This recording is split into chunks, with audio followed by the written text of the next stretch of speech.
Welcome back to Channel Living Dead. Today we have a very special guest, Hilton Ariel Ruiz, writer and director of the really cool film Zombie with the Shotgun. What's up, Hilton? How are you doing today, bud? Hey, what's up, man? How's everything? Thank you for having me on your show, man. I'm thrilled to have you here, man. We've been going back and forth on Twitter for quite some time now. Yeah, So, absolutely. Yes, definitely. man, yeah. So, what can you tell me about Zombie with the Shotgun? I know it started off as a popular web series, but how did the transition to feature film occur? Well, Zombie with a Shotgun. Yeah, of course, it started about 7 years ago. It's now going to be going towards goes close to 8 years. And we started a web series of August of 2012. And then the film, it was the first episode basically went viral, and that's basically how everything just started to the wave was created. And from there it was like, oh wow, what do we do here? This thing went viral, and everybody tries to do their projects, their series, what other kind of artwork you want to do, because you want to catch the attention of somebody. And here we are, here I was, caught this wave on this very first episode, and I was like, wow, this is pretty cool, man. It's like this is how it feels. So we had the 5 episodes, and we came out with it, and slowly but surely I would think that that it would die off. It will die out, and people will be like, let's go to the next thing, and it never did. It just kept on and kept on, and people just writing articles and podcasts and just everything. I would get these surprise articles that people would send to me, say, hey, did you ever see this article about it? And I'm like, wow, there was just people that's writing up things, just saying, hey, I bumped into this web series, and this looks like this might be the next big thing, blah blah blah. And I just, it was very exciting. Again, as an independent artist with no backing from nobody, it just basically just doing it yourself kind of thing. So there I started to do social media. I of course, I'm not really a big fan of social media. I actually hated social media, and I started after 2 years after the whole web series came out. I'm like, you know what? Let me just start the social media thing to see. A lot of people think I started right away. I didn't, and I said, like, let me start this, and then I started people going, very excited about Zion with a Shotgun. People start following. People started doing, just so many questions and everything. And then I started finding a lot of interesting people on social media. One of the people that I met was, comic book artist by the name of Simone Guglielmini, Italian artist out from Italy who draws for Image Comics. One of his famous comic book series he worked with them was called Near Death, and he did a lot of multiple things. And we started talking. He said he loved the web series. He loved the whole concept, the whole idea. And if I ever thought about doing a comic book, and I said, yeah, absolutely, I would love to. It's just, so many things is trying to figure out what should I do next. Should I go for another web series, or should I do a feature length film? Another one, not another one, just go for feature length from web series, or do another, web series season 2 or whatever. And I said, you know what? Now that I had this connection with Simone, I said maybe this is the right time for me to, let me go and dabble into the comic book world and see if it fits for me. Let's see if it works for me. Sometimes, you talk to people and it never comes to life. That's just how it is. Let's see if the synergies of him and I can cut together and started creating some magic together with his, of course, with his artwork, illustration, and my writing that I could put into the paper that he could bring to life. So there, we worked on it, and him and I had an amazing plan that him and I thought that we should just, on a daily basis, show what we're working on as in the comic book. It shows sketches and pencils, and show coloring panels and stuff like that. And it just grew. The social media even grew even more. And I was like, wow, this is starting to get, starting to get a little bigger. I was like, oh, okay, And again, I would never think that the Zombie Shotgun would be as big as it is today. And honestly, truth, I never was ever thinking about doing a zombie film or whatever like that. But again, as I tell a lot of people that, when you start to go, again, go back to when we're all artists and we go out there and we try to figure out, look, how am I going to go out there and how I'm going to separate myself from all the other filmmakers and out there? How am I going to go viral? How am I going to catch the attention of an executive? How am I going to catch the attention of, producers? How am I going to catch investors? How am I going to do that? And we all do work, to get that attention. And sometimes, unfortunately, it's really hard. Sometimes you never do. Sometimes it's okay, whatever. I don't know how this is going to work. So with me with Zombie with a Shotgun, it went viral. And there was something about myself. There was something in me that said, maybe I should start working on something else. I mean, every time I did, people kept asking about Zombie with a Shotgun, and there I had to like figure it out and say, hey, look, I got something here. I got a responsibility to, cater to the fans that love this, and they can make this even much, much more bigger.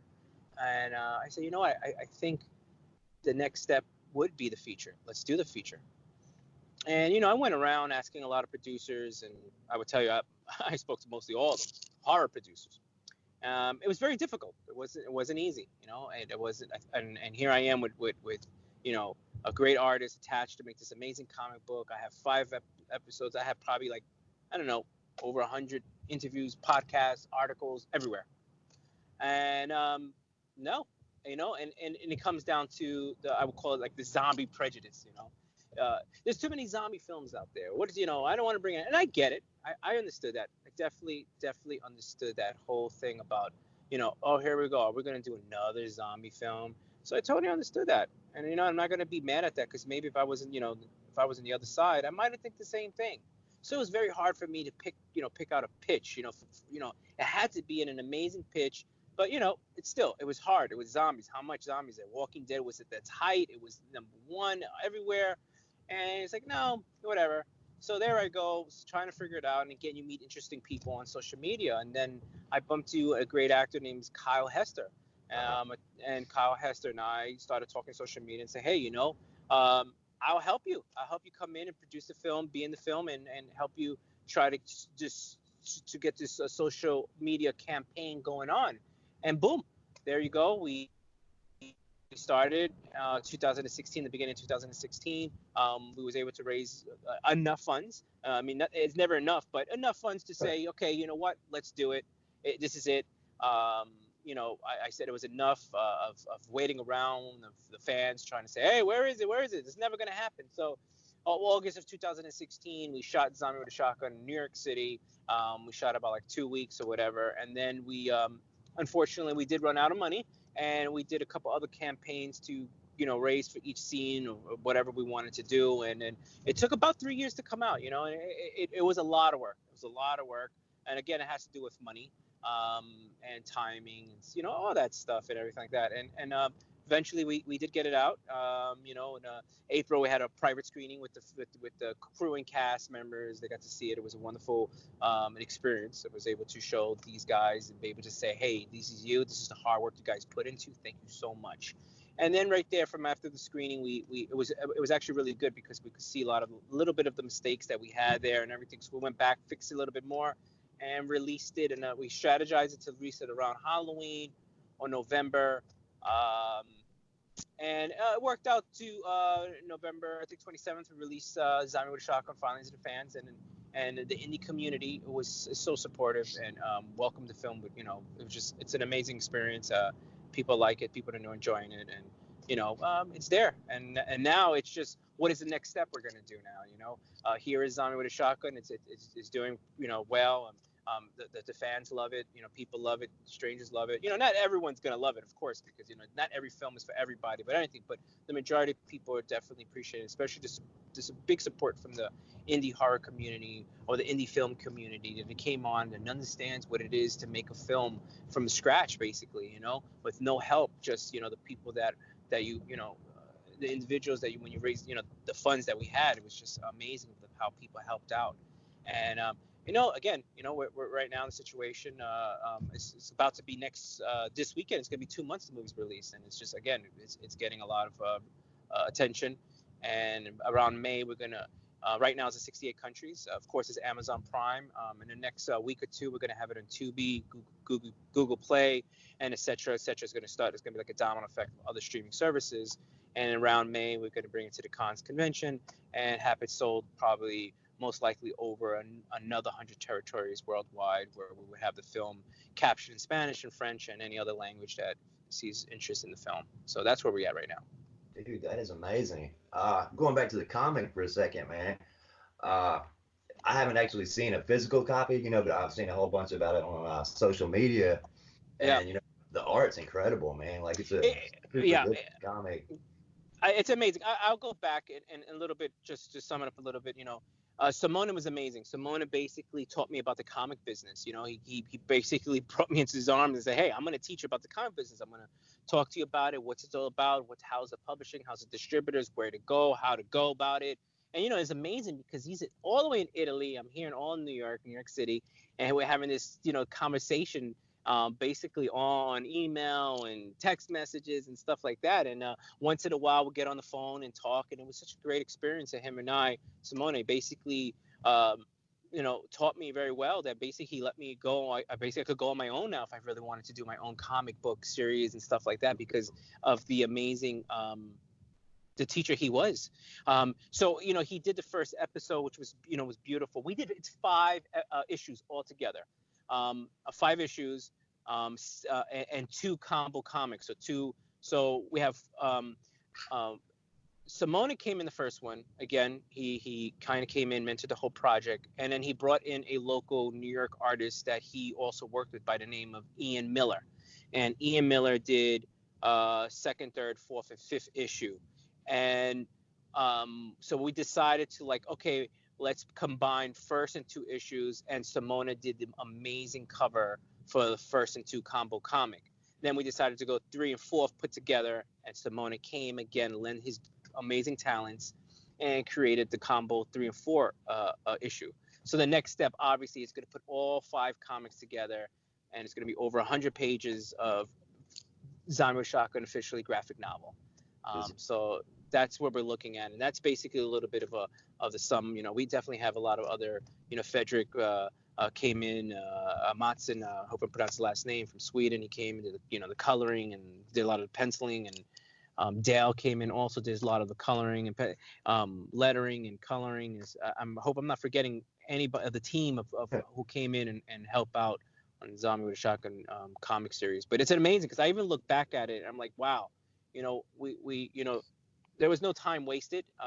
There was so much going on with the comics were actually being created when the film was actually shooting and everything. So there's different storylines and scripts compared to from the web series to the feature length to the comic book. But there is elements in all of them. Because in a comic book world, you could go into the fantasy world and you could do anything.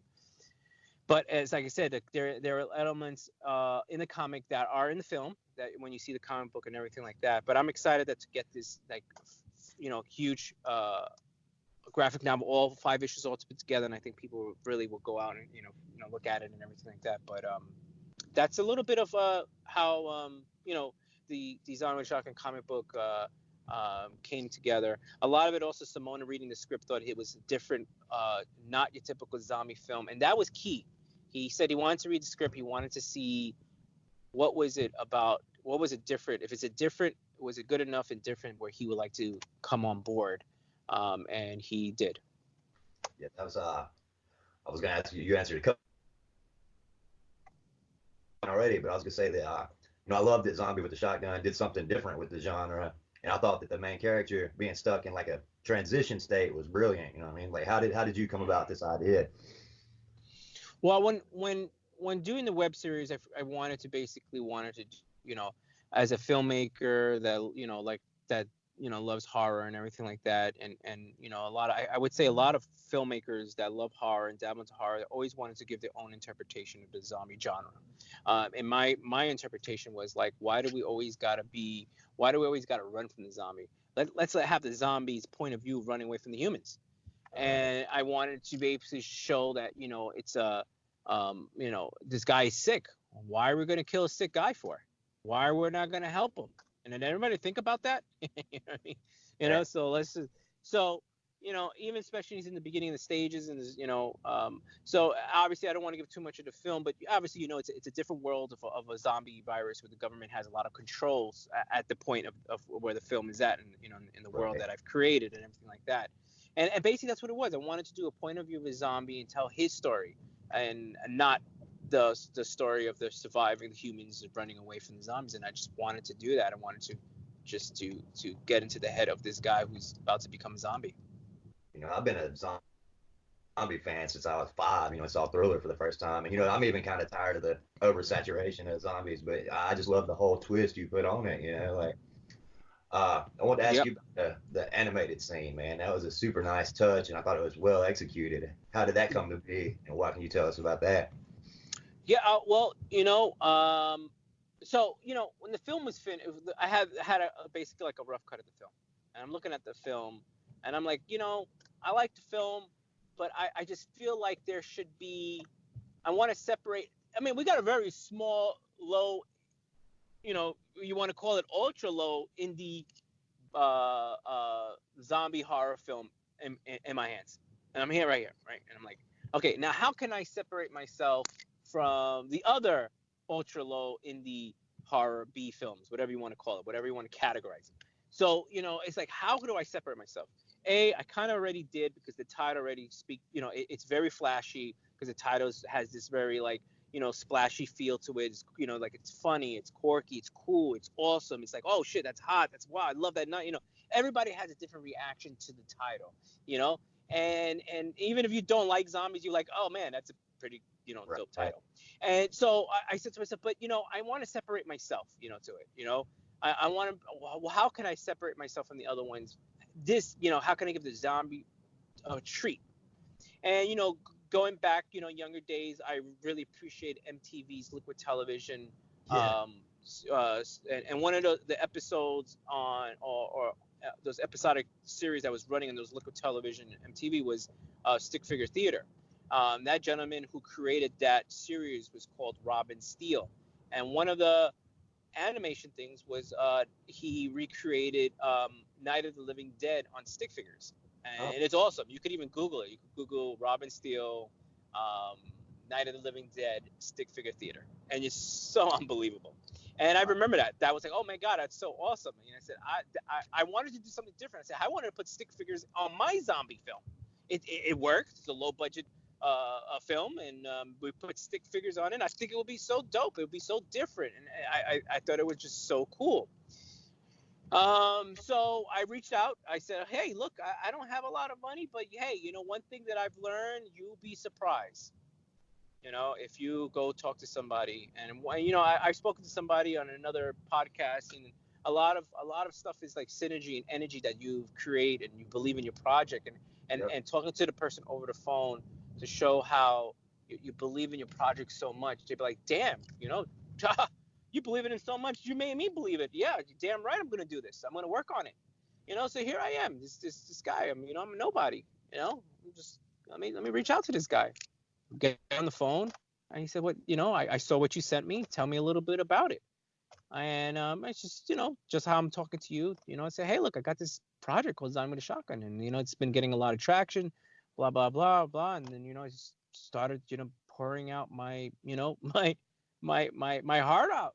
I wanted to show that it was just just a story, but it was a story about there's a special a place of the project in my heart for it, and he believed in it. He was like, wow. And I told him, hey, but here's another catch. I don't have that much money. This is what I have. And he was like, dude, man, the idea is so ridiculous, and that's why I have to do it, he said. Cool. Right. Yeah. So basically that was that was my my whole. Hold on one second. Is there a way we can come back to this real quick? Yeah, I can pause it real quick. Hang on. Yeah. All right, so we can just roll and just get it cut. I'll get it 18. Yeah. All right, you wouldn't believe it. I just got pulled over. Hold on. Oh. Yeah. Hold on. All right. Yeah, I'm going to kill it then.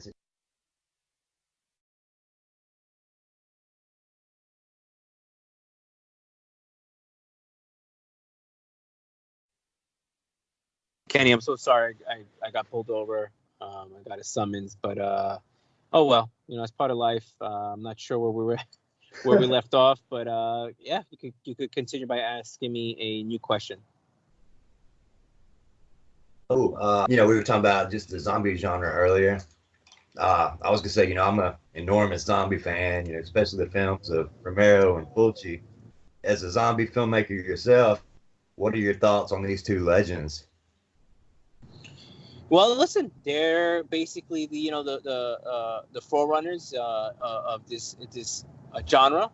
Without them, this would we would never have it, and it's just thanks to them, and they paved the way for us to go out there and do the genre, zombies, and it can never be touched. I mean, you got their classics will always be never be ever duplicated or even touched because of what they've done and what they've done to the genre and the horror genre itself. Right. Yeah, you're absolutely, especially Romero. I mean, he just like revolutionized everything. Yes. Who would you say your biggest influences are as a filmmaker? I would say like every 5 years I have somebody different. I think a lot of these directors and filmmakers have one film under their belt that inspired all of us in some way, some form as an artist. There was a time, Ridley Scott to me is one of my favorite directors.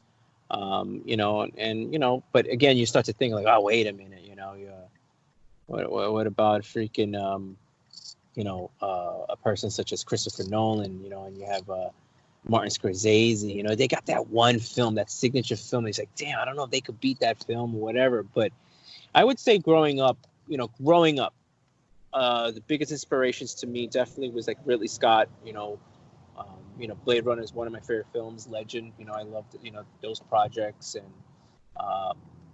at one time, Cronenberg was my favorite. Dead Zone was my film I would watch over and over and over. I loved that film, kept watching, and I still watch it to this day. So guys like that, and Steven Spielberg, absolutely. You can't say I was being a kid watching his films, in the theater and everything, and Raiders of the Lost Ark, and Indiana Jones. I still remember the day I went to the Raiders of the Lost Ark in the theater. So those things I could those guys are biggest inspiration. It's not like how now is. Back in the days it's really different. I'm because now you can tell my age now, right? But when you go to the theater, you watch that one film from that guy who's perfected the filmmaking. Basically it's like, wow, this is a guy that just knows the hell what he's doing to perfection almost. And you go to the theater and you watch this film, and you come home. That like, again, it's not this, like, now there's like a loads of information out there, films and movies and everything. You get lost in there. Where back in the days, you didn't have the internet, you didn't have these, even during that time I watched it, there wasn't like very few VHS stores. There was no such thing as Blockbuster. I mean, you was lucky if you had a VHS store. And you watch that film and you go home and the images are still embedded in your brain for months, and you're like, oh shit, I want to see this film again. It's just, that's what it was, growing up before, Netflix and all this stuff, and so that's a big thing, because it's definitely a huge experience. Where now we don't have that sort of experience anymore, because less people go into the theaters, and less production houses or Hollywood is taking risks and chances on making these big budget projects that are original concepts, that may be lucky to be the next sort of like Raiders of the Lost Ark, Indiana Jones, or Legend, or Blade Runner. These films. They go with safe choices. Yep. But I love them all. I all the directors that we could talk about. We could mention the director and say, oh yeah, that one film is just amazing. But yeah, it's like indie guys are the only people even with any ideas anymore. It seems like there's the occasional major production that's got a original idea, but I don't even really. Yeah, no. Except for maybe some independent films here and there. Yes.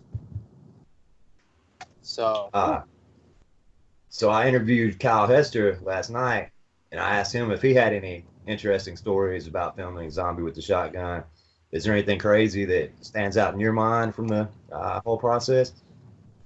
I don't know if Kyle remind you or talked about how hot it was. Yep. So a lot of times it wasn't very, it wasn't fun. You know, after the fact, of course, you look back and you're like, oh wow, we had a good time, had a great time. It was a group of people that came to the project and believed in the project, that gave 110% to the project.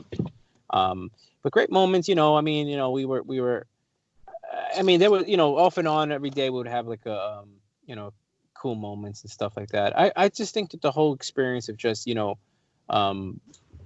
there in that 2 weeks in New York City and in our loft and everything, and just chilling out and talking about ideas and just, what are we going to do next and everything.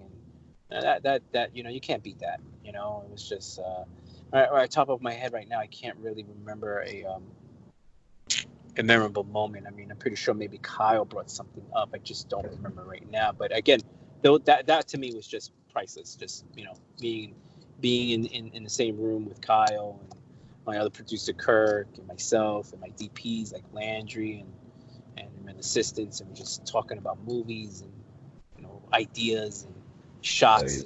How, even the actor Braden, also can't forget him. He was there with us all the time too. So yeah, that was pretty cool. Yeah, Kyle actually mentioned the exact same thing. He was talking about a basement in particular, being hot, super hot. Yes, that was the hottest. I forgot who it was on the set, but it was that. There was 4 days in a row that broke the record. It's the hottest 4 days in August in New York, right? So you could imagine it's like 97, 98, 99, 100. So we're in a basement, and so I forgot who it was. There was a guy who had his whatever digital thermometer. I don't know what the fuck he had, but he had something on his phone. I don't know what it was, and he was reminding me. And he was getting me sort of pissed off, right? Because he was showing me, and he was tapping me on my shoulder, and he was basically like saying like, look how hot it is. And the thermometer was reading off like 106, 107, 8. And I was like, yeah, I know. What do you want me to do? You know what I mean? Like, like basically saying, hurry up. It's too hot down here. And, it's so amazing. I mean, I don't know if you saw some of the, we had some behind the scenes. And you could see that people fanning each other of how hot it is. But when you watch the film, that's the amazing thing. You can't even tell. You can't even tell that people was like, people were like freaking, hot and it was just an amazing situation. That's like I was telling Kyle last night too. That's like Texas Chainsaw Massacre. It reached like 110 degrees in that house when they were filming. You know what I mean? But you can't tell it going and watching the film. Like. Hold on one second. I thought I had you. Hold on all right. Sorry. Are you good? Yeah.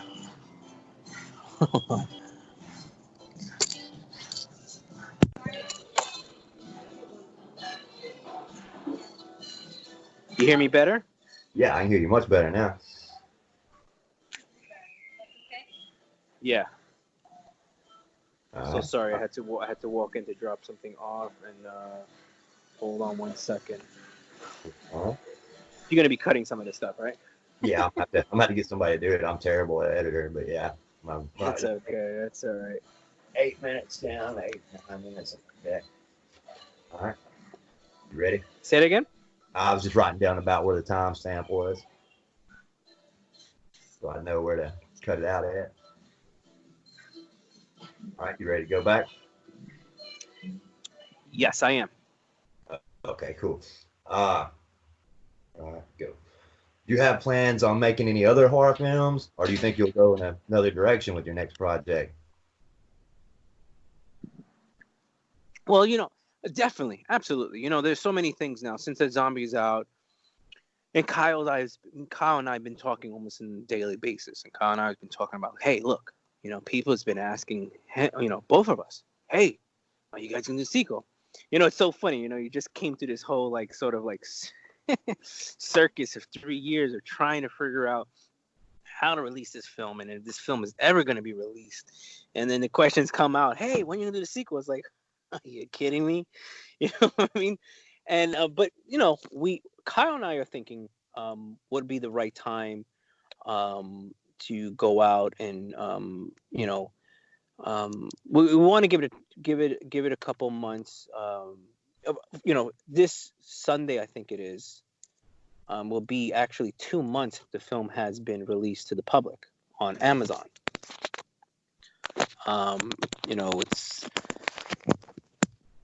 It's been longer, Wow. And so kind of I was thinking like, hey, once it goes off to overseas, when we were able to figure out how much more territories it would go and it would have a little bit more of a worldwide appeal, and then we probably gonna try to see if how should we do this,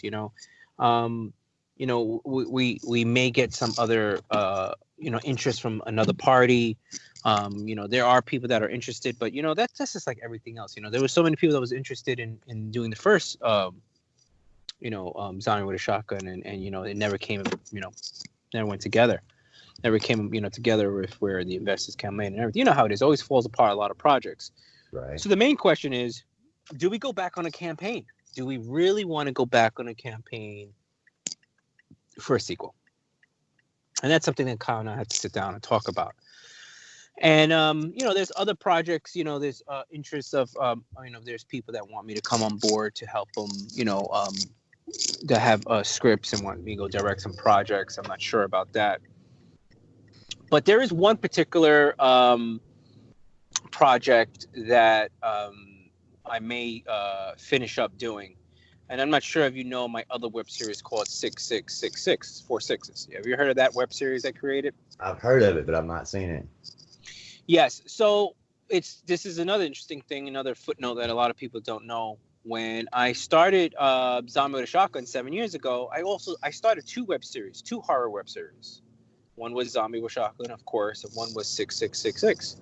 And I did those. I did a couple episodes with 666 and Zombie with a Shotgun, and I wanted to see which one would come off, and it was just at that time I was getting a lot of luck because, again, like I said, Zombie with a Shotgun went viral, and 666 was this this story that I had where the episodes were different with different actors and different storylines, but basically the same evil entity that we're talking about in the web series.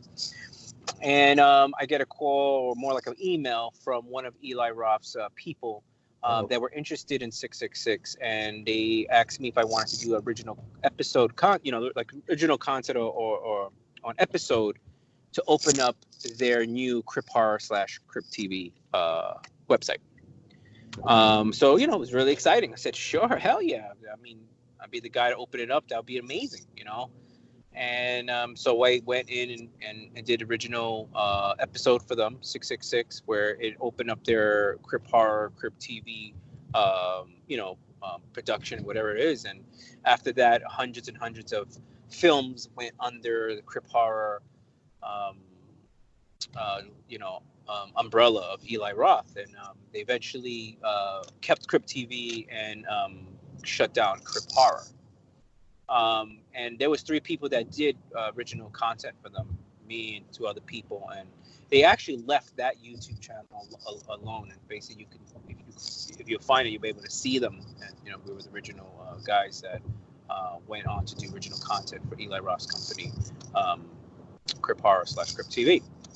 And of course, Crypt TV is big now. They went on their own, and they're doing amazing, great stuff.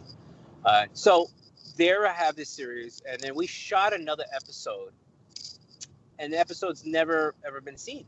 It was never got the opportunity, because Crypt Horror closed and shut down, and they went on. Like I said, they went to Crypt TV. So here is this episode that I created, and said, "Wow, this is the episode I have." So talking to one of my producers here in New York, we're thinking about releasing all the episodes in a sort of like anthology kind of film, where we're going to shoot a couple more episodes and combine the whole thing and release it out as a feature film called 666. And it has these, 6 to 7 episodes where, sorry, 6 to 7 like episodes of this story. Again, it's the same entity, but different, actors and everything talking about this storyline. And I think we're close enough to basically possibly start production probably in a month or two. And I think we'll be able to have it out, quickly because, we have the other episodes that's already cut already. I'm just going to put it together, plus the new one that I already have that no one has ever seen before, and a couple more, and put it together. And I think it's pretty good. And a lot of people still talk about it. There's a lot of people that still hit me up and say, hey, whatever happened to that? And, it's how it is, filmmaking is, it's timing and money and trying to figure out the pieces and what's the right piece and what's the right project to go forward with that you feel is the one that could push you forward ahead of you, get out there more. So that one I definitely would say I could look out for. That sounds cool, man. That's awesome. I know you can see the film on Amazon Prime Video. If somebody were to be looking for your comic book, how would they go about getting one of them? Yeah, you could go. I'm in in all the social medias, but we have a zombiewithashotgun.com website. There you can see all the merch, the comic books, the DVDs, posters, and stuff that we have. We're gonna get more merch. A lot of people's been asking for more stuff like T-shirts with different images of from the comic book and stuff, and so I'm working on that. And but yeah, if you want to get the comic books, you go to zombiewithashotgun.com. And also, I'm on all the social media platforms from Facebook, Instagram, Twitter. You just type in Zombie with a Shotgun and it'll come up, and you'll be able to see me. And if people want to have a one-on-one conversation, hit me up. You could always go on Twitter. I'm there on a daily basis, tweeting out like crazy, trying to promote the film as much as possible for people to see it. And you could hit me up, follow me. I'll follow you back. I always follow everybody back. I'm not that guy that doesn't follow you back, And if you have a question or something, you can ask me, shoot me a tweet or a direct message. And that's where basically you will see me on a daily basis there, giving up updates on what's going on, what will be next for Zombie with a Shotgun. Yeah, that's awesome right there. That's probably one of the reasons you're having so much success is because so many people don't care to interact with their fans, and what I mean. So the fact that you're accessible. Yeah, it's a big key. Again, I'll go back and just a really quick thing I would say is I'll go back and tell people, I don't like social media. I never liked it. I hated social media. I said I refuse to go to social media. But times change, and I'm definitely an old school. As they say, I'm an old head, whatever you want to call it. I'm an old school guy that just refuse and very stubborn of things because of how things has changed, and you just don't want to change for it because you're stubborn and everything. But especially in this industry, in this game, you have to. Yeah. And again, after 2012 release, and then 2 years later, 2014, I did social media, and I'm like, this is, and I started hearing a lot of people, everyone saying, this is the way you get your film out there. You got to go on social media. You got to talk and everything. So I said, oh, okay. So, me, it takes almost a year. And a lot of people tell me, oh my God, how'd you get a following that big? And again, you're right. You interact with people. You follow them, they follow you, you ask questions. Thank you so much. Thank you for following me. Here's Zombie with a Shotgun. Oh, this is so cool. Thank you so much. Yeah, you got to do a lot of interacting, like you said. And I've talked to a lot of these fans and tell them, oh, thank you so much, blah, blah, blah. So the following was just getting bigger and bigger and bigger. But it took one good year to get used to it, to feel it out, to feel your audience, who the people are, who you're reaching out to. And there's a lot of people ask me, oh, I want to get a large following like you. I want to get out on social media. And I said, I don't know if you have the balls for it or the guts for it or whatever. And hey, it. You have to be on it 365 days. Oh, absolutely. And you got to at least be on it for like 2 hours a day. And I'm not saying 2 hours straight. 20 minutes in the morning, 20 minutes 2 hours later, 20 minutes after that, and everything like that. You just got to be on it every day. Yeah, I get it. There's some days you're sick or holidays, family. You got the lady busting your chops. You can't be on it. You can't be on it all the time. It's something like that. You gotta always gotta be on it. And I would tell people that I've been on since Twitter. And me and the Zombie with a Shotgun, there was times I would tell you I was on for like maybe 4 years straight every single day. You know, I would say around 2017, 18, I stopped, going to, um, I started like not going every day, but, I don't want to lose, you don't want to lose that whole engagement with your fans and everything. And you just got to keep on being in it. You really got to be tuned with everybody. You got to be with your fans. And, people would tweet me and say, hey, I followed you since 3 or 4 years ago. And let me tell you something. I remember them. Yeah, I do remember. Because you had an interaction with the fan. And it's very important. And again, I would tell you, if I never had a social media, Zombie Shotgun would be lost out there. It would be one of those films that's lost and trying to find somebody to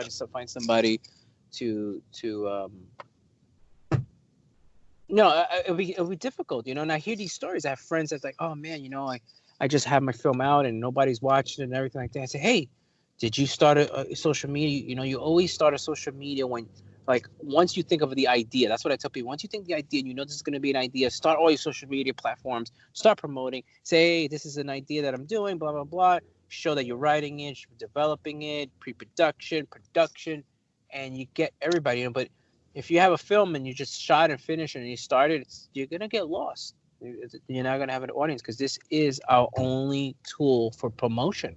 Right. So, and it's not easy. It's not an easy thing, and it's a lot of work, and you got to keep on grinding it out. There's no easy in this, and I just tell this to the people who's listening. You got to really put your work into it. You really got to do it on a daily basis. You got to reach out and there's days I say to myself, damn, I could even do more, but I feel like I've done a lot. You go to the horror sites, you email the horror sites, you do everything, reach out to as much people as you possibly can to get your project out there. And I was, like I said, I started, I got lucky. Yes, it went viral and everything, and now I have a pretty decent fan base that it's really helping the project go along. It's amazing social media because like we built our following in just a matter of months just by, like you said, grinding, talking to people, interacting, and like participating with your fans and stuff. That makes them feel special and like they're a part of something. So like, yeah, and don't care what people say to you. Like, oh, stop. Why you're so annoying? You're tweeting stuff out. So, dude, don't worry about what I'm doing. You know what I mean? Yeah, nobody's follow me. Yeah, it's like if you don't like it, unfollow me. This is what I do. This is what I like. This is part of my life. This is something that in my part of my life at this time. This is what I want to do. And if I want to tweet 100 times a day, that's my problem. Absolutely. Well, there's gonna be haters. You already know. They don't like to see. Some people just don't like to see others succeed. Oh gosh, tell me about it. I mean, I've gotten so much. Every week I'll get somebody. People even follow me. They direct message me saying the most dumbest things, and I ignore it. I was like, dude, whatever, dude. I don't know what to tell you. Why you're so upset?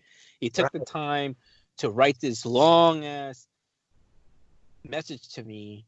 Why? Why did you take that time off just to do that? I don't get it. But to me, I ignore it. I said, okay, whatever. Yeah, it's crazy. People are. I've been pretty lucky. I had one stalker, there for a minute. But for the most part, most of my interactions have been. I've not quite reached critical mass yet. You know what I mean? So I'm sure there'll be a lot more haters as we grow. But yeah, absolutely. It comes with the territory.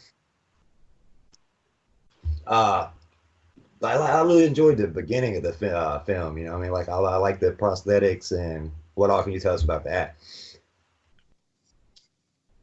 Oh, you know what? Before I got pulled over, that's where I was going with. That's right. So basically and let's go back where I left off. I was saying that I try to give I wanted to give the fans something different because I was this low budget featured film. How can I separate myself from everybody? And there was three things I came up with. One of them is to get a kick-ass special effects makeup artist that is known. And he does. The guy's name is Ben Bornstein, and he does a lot of Gotham and a lot of the Batman stuff and everything from the Fox television show. Amazing.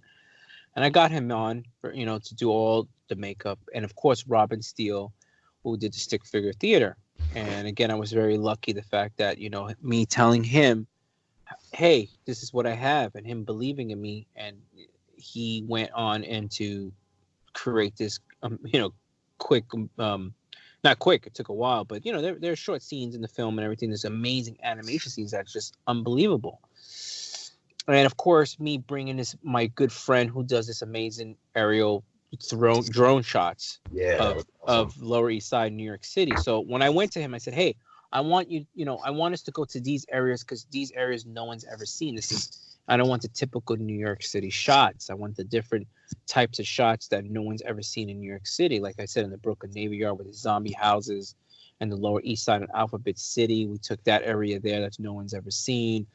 So a lot of places it's never been shot in drones because it wasn't really interesting or anything, but it was also a professional that he is, he made it look so amazing. Coming off the Manhattan Bridge, looking at that skyline was just amazing, and the animation and everything. I said to myself, hey, you know what? Somebody's gonna take something away from watching this film.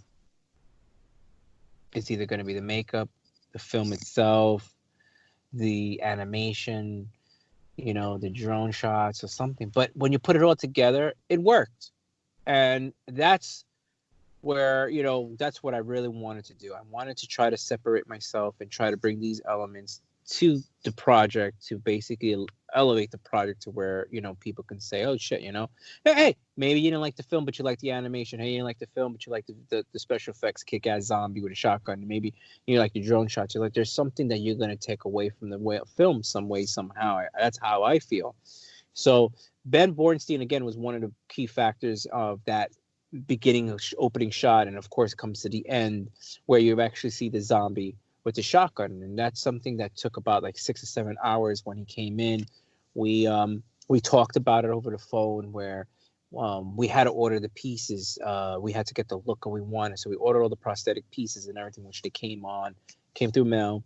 And he went and took them home and he had to work on it, how much time. I forgot how much time. I know it was he had to do his magic on the pieces and everything. So when the actor came in, the day of the shooting, he started putting it together, and then he put all the makeup around and everything. So, like I said, it took like 6 or 7 hours. It was very, very well done, well crafted, and it was just amazing. And it was just the face, the neck, and the hands, and just the amount of work of that was just amazing. The contact lenses, I think, was probably one of the most difficult parts of the film because it was not. Not the film. The most took the longest. It was not the reaction that was going into Braden Body, who's the actor of the film, wasn't just working with him. The eye was just, it was a lot of problems. So we took time trying to figure out, there was a time that we were going to not do no contact lenses because it's just the reaction that he was getting was just bad from having the contacts. So we had to take them off, take them on, and put them on, take them off. And, as me being the director, I have to make the decision to say, hey, it's taking so long, hey, and I just went up to him and said, hey, look, it is what it is. You can't, it doesn't work with you. It doesn't fit with you. We'll just have you with no contact lenses. And, I just said, but hey, this is a very big part of your zombie look. And, I'm just going to let you know, we're going to lose a lot of the effect. So I guess it's like a little bit like kind of brainwashing at the same time. Right. Right. And, trying to I did put him in the spot, and I did put him in the spot, but, he was kick ass, and he's like, you know what, put him on. I don't care if it give me a reaction, everything. So he was badass with that, and it killed him and hurt him. The whole scene and everything, that whole, the whole day he was getting that the context was killing him. But, he went with it. He says, he didn't care. So yeah, it is an amazing makeup job, unbelievable. I mean, it gets so many compliments of people who watch the film and see the actual zombie with the shotgun. It's badass. Definitely, It caught my. I mean, there were several scenes that I just loved about the. But I'm sorry, I didn't cut you out. no, But yeah, that no. grabbed my attention from the very beginning. You know, the beginning of it I thought was incredible, and I really enjoyed the cop scene too. I don't want to say too much about it, but that was one of my favorite scenes as well. Mm-hmm. Which cop scene? You could say a little bit. There's because there was a couple of them. Well, the kind of titular cop scene. Okay. Yeah, I don't want to, I mean, say too much about that, but I actually really enjoyed that part too. Yeah, they're great guys. I mean, and it's amazing too because they had pretty big parts in the film. They were, and I look back at it and I'm like, they had some pretty awesome parts. The two officers. Right. And yeah, we had 5 makeup artists on the whole film. One of the first makeup artists that came on board, which basically was the main key makeup artist. Her name was Ashley Durham. She came on board and did a lot of the very beginnings of the veins coming out, popping out, and then the transition that slowly, surely was moving him towards the very end of his face changing. There was other scenes there that you had prosthetics and everything, and so. And then when we came to the visual, makeup with the zombie with a shotgun, that's when Ben came in and he did that scene. So for a very low budget, like I said, zombie film, there was a lot of hands on creating the look, the makeup, and everything. And and I tend to forget that a lot of times. I tend to forget that there was a very, there was a process. And every day. We were going through every day with what's, I would talk to the makeup artist and what scene is this? Where is he in his transition? He's, this is, whatever. This is like the 3/4 of his transition, or this is the quarter of his transition. Where is it at? And the look, should we have it this look? Should we have it, and it's very important, it's very important, because sometimes, you're not shooting in chronological order. Hey, continuity. So, yeah, the continuity. So you got to go back, and it's like, holy shit! It's like, oh man, let's go back to this scene. Let's go back to the photographs. Let's go see what we have. And yeah, you in my Instagram page, I advise people if they want to see sort of like a little feel of the feature film and everything. You could see the photos, the behind the scenes. There was a blast we had. There's times you can see fun photos and you can see intense photos and stills from the movie.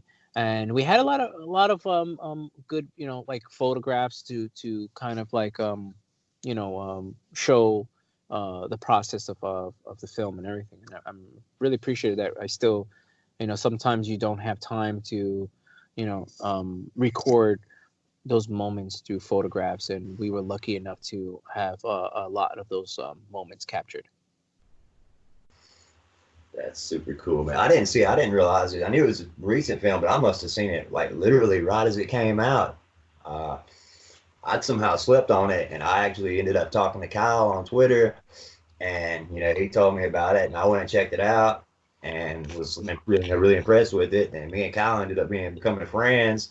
Then I met you through Kyle, and he's been super instrumental in everything we got going on. Yeah, Kyle. Let me tell you, man, Kyle rocks, man. The thing, Kyle and I, with that social media thing, we've we've done magic and wonders with the social media, and I think we've elevated to the point we've our own freaking promotion machine, Right. And I think him and I figure it out. And I remember that was some of the conversations we would have, because first time we spoke, he lives in LA and I live in New York City. When we came to New York, we had some moments that we sat down together by ourselves and we talk, and we would just talk about how how crazy we were, as how intense we were in just promoting these films and getting the word out, and we would talk about techniques of how we work the magic on social media. It was just so cool. I remember we talk about it, we'll laugh and end up like we were doing the same sort of things, But definitely he was a great guy. Kyle rocks. Yeah, I mean, it was such a good time we had in New York City.